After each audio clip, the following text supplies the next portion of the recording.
believe we have some Korean casters. I believe we have some English casters going on there as well. So yeah, plenty of coverage going on. But here we go, spawning in the bottom left-hand corner of Alkione. I'm saying it right this time. Alkione, we have the South Korean Zerg player representing Onside Gaming, as this is a team kill. It is Solar. And spawning in the top right-hand corner, we have his opponent. We have the Taiwanese Zerg player, his teammate also representing Onside Gaming, the blue Zerg player. It is Rex. The king, the Tyrannosaurus himself. Oh boy, but he's up against a teammate. He's up against one of the best Zerg players in all of South Korea. So even though Rex has been able to warm up, his opponent paled in comparison to Solar. So this is going to be the next big challenge for Rex to overcome. For now, hatch gas pool from both players.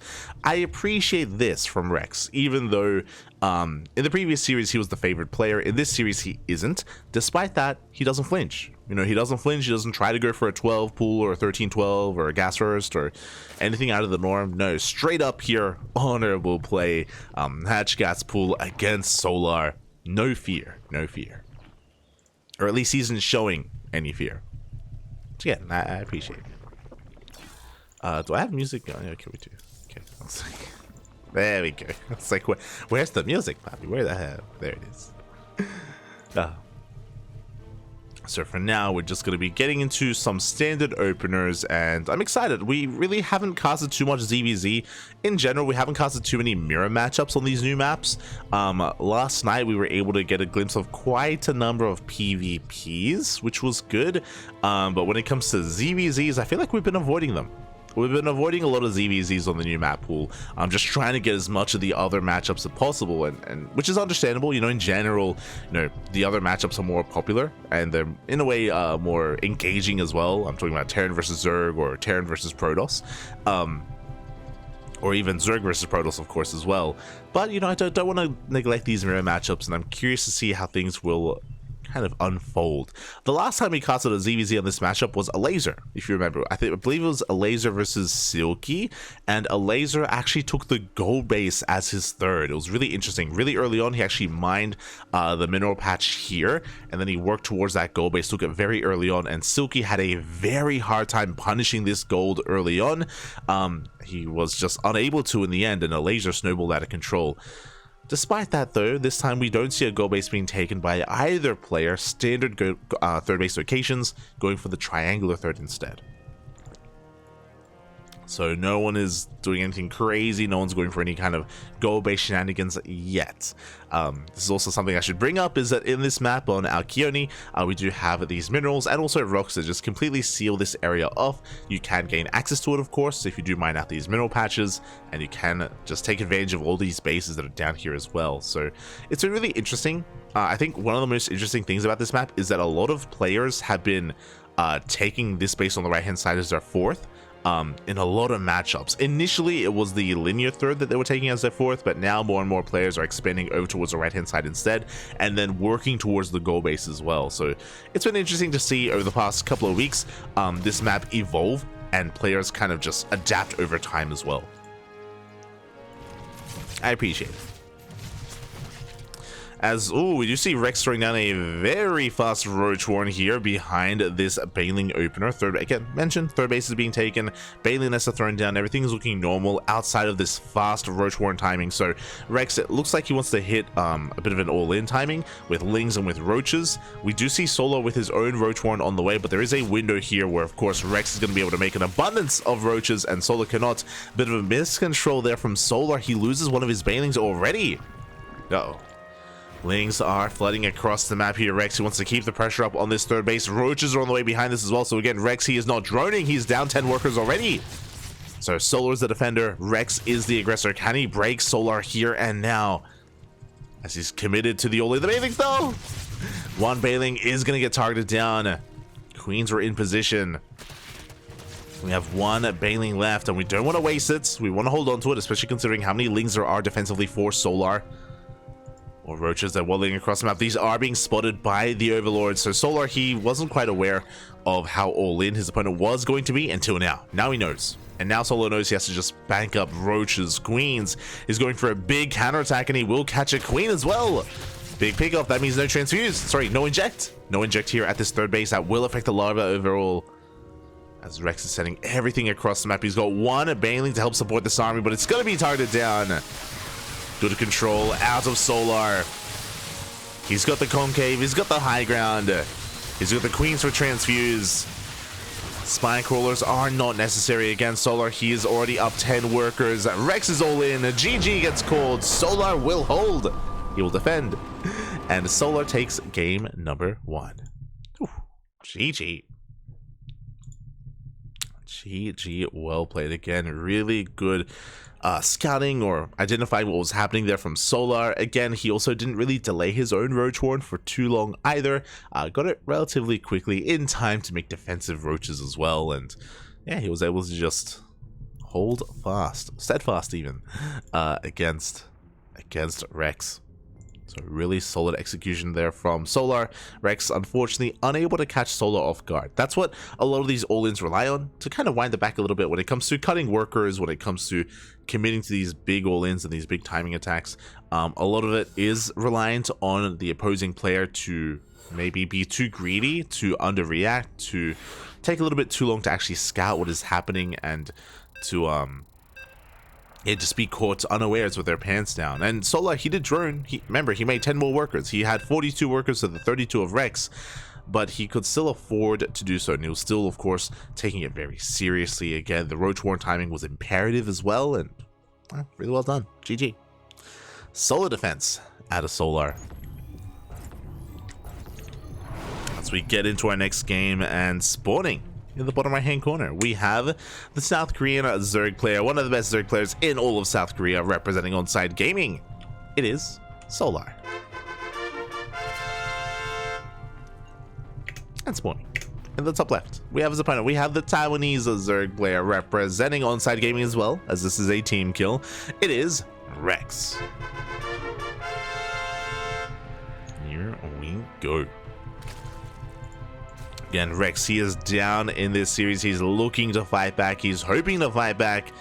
But can he? That is the question. For now, he's just going to be droning. He's going to be going for a hatch first. We are on Oceanborn, and the rush distance by ground on Oceanborn, I believe, is shorter than that of Alkione.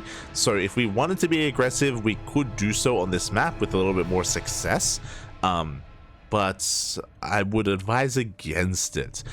Typically, if an all-in fails, it's not typically advisable to go for it 2 games in a row in a series, in a best of 3, a best of 5, or even a best of 7. So we'll see how Rex diverges. We'll see what else he brings to the table here against Solar, how he shifts gears, and what he goes for. He may even try to take a more macro approach and go for a longer game, and it may be Solar who becomes the aggressor instead. We'll see. For now, everything is looking as it should. Again, hatch gas pool from both players. Overlords are being sent out across the map to scout and to confirm. Interesting that Rex does keep his second Overlord back at home. Actually, is going to be keeping it hidden a little bit longer, just to try to give Solar a little bit of uneasiness. But the Overlord will eventually be scouted, so Solar should be aware that it's a standard opener. If the second Overlord hadn't come out in time like this, or hadn't been spotted, then you may even think it was a pull first, or something far more aggressive, something far more nefarious even. But Solar was able to confirm the timing of the hatchery. All is well. From here, we should be working towards a third base, a Bailey nest as well. Even if our players did want to be a bit aggressive here in the mid game, the timings of the thirds shouldn't really be too out of the norm. I don't expect 2-base roach play to be too common or popular on Oceanborn, just because of the layout itself. Like, these 3 bases seem pretty well defendable, as well as they're pretty close together, so I don't really expect too much 2-base play to actually take part on this map. As Lings are going to be moving out. Just confirming, just getting eyes on the third base timings.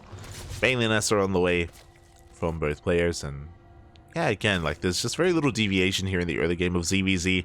I mean, two-base play, I do think, is applicable in some of these other maps, like Golden Aura, for example, as well as Radizet Station. But two-base play on Radizet Station is like three-base play. It's it's a little bit different, on that map.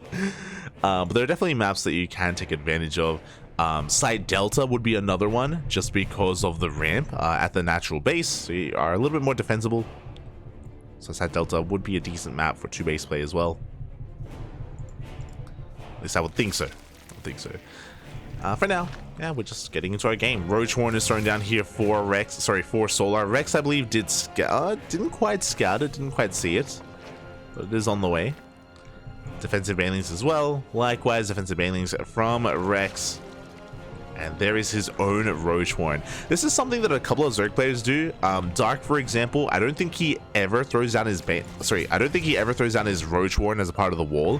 For whatever reason, even if it's not at a weird time, Dark, he always throws down his Roachhorn behind the mineral line. It is slightly more efficient because it takes less time to throw it down. And it is, of course, more hidden, which is always a bonus. But yeah, it's just really interesting that Dark is one that always does that. And even here, Rex is going to be hiding his own Roachhorn, even though it is later than the Roachhorn of his opponent.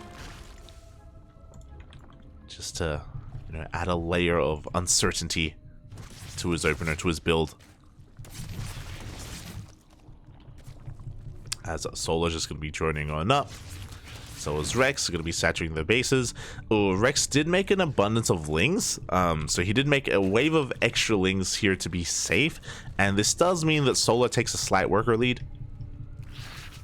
Just because of the larva that was... Oh, no! Just because of the larva that was spent on lings. Roaches are now in production, and okay, Rex getting to very early roach production. So he reveals droning, but we can see that Rex once again wants to go for a big timing attack. Now this attack is a little bit later. It's with more drones, so basically this time Rex is doing a better job at luring Solar into a false sense of security. You can see here, Solar, he's fully saturating his third base, he's taking his gases as well. Solar, he's trying to scout, he's trying to get a read on how greedy can he be, and now he sees the roaches, now he knows. He can see the army coming out across the map. Immediately we have more roaches on the way, we have roach speed as well. Can Solar muster up a defense? Does he have enough time? Because Rex is coming from across the map. Looking at the unit stab, we have 15 roaches to the 7 of a Solar. Rex has double the roach count of his opponent. Oh, but he pulls back. Okay, I feel like we could have done damage. Rex pulls back and he drones. So it looks like Rex, he was faking out an attack, but I kind of think he could have traded a little bit. It's hard to say. We have reinforcements on the way and queens to transfuse. The spine crawler is being produced. The spine crawler showed us that Solar was afraid. Like, he had realized that he just was caught droning too much. And even now, he still has a worker lead. Because Rex faked out the attack and pulled back, like, he's still not quite in the economic situation he wants to be, or a big supply block as well. 7 overlords were made at a time. Despite the fake out, Solar is still in a better position overall. But Rex is gonna have a bit of a timing window here with +2. +2 is on the way. Solar's taking a 4th base. Rex, his own 4th, shouldn't be too far behind. And more importantly, after the fake out, Solar, he threw down a Spire. Oh boy, so far unscouted, I believe. Looking at the vision, yep, the Spire has been unscouted. Roaches and Solar move out. Gonna be threatening that 4th base. Oh, and yes, Solar, he does overwhelm his opponent. Rex a little bit out of position with the rest of his reinforcements. He's gonna take a rough fight. This is not the fight to take, actually. Yeah, Rex pushing into a concave, just coming out worse for wear. Solar, he takes a better engagement. He denies. That's a kill, not a cancel on the 4th. Ay, ay, ay. Not like this. And we're waiting for the 1-2 punch. We do have 10 mutas coming out across the map, looking to hunt down overlords, looking to cripple the economy here. Rex is 1 step behind. Not a big step, but it was a step nonetheless, and Solar took full advantage of him. The mutas, they reveal themselves. They dive on top of those Ravagers. They dive on top of the army. And even though Rex has a larger roach force here, he's going to be forcing Solar back. He's also bleeding out roaches from these mutas. and Solar will clean this up. GG gets called. It's just too much. Solar takes the series 2-0, advancing on to the next round. GG. GG.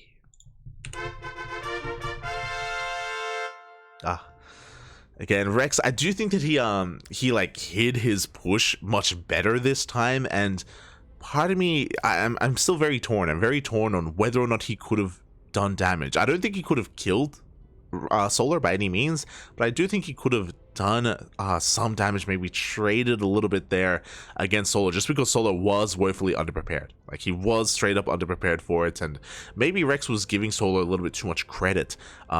Again, maybe just giving him a little bit too much respect there, as he did back off. Of course, Solar, he still had and maintained an economic lead, and for Solar to throw down that Spire immediately was really smart. It was a really smart move. It was a really wise move for him to go for that, and he got away with it. GG. GG, well played. Very well done, and with that, we are looking to catch up with some players.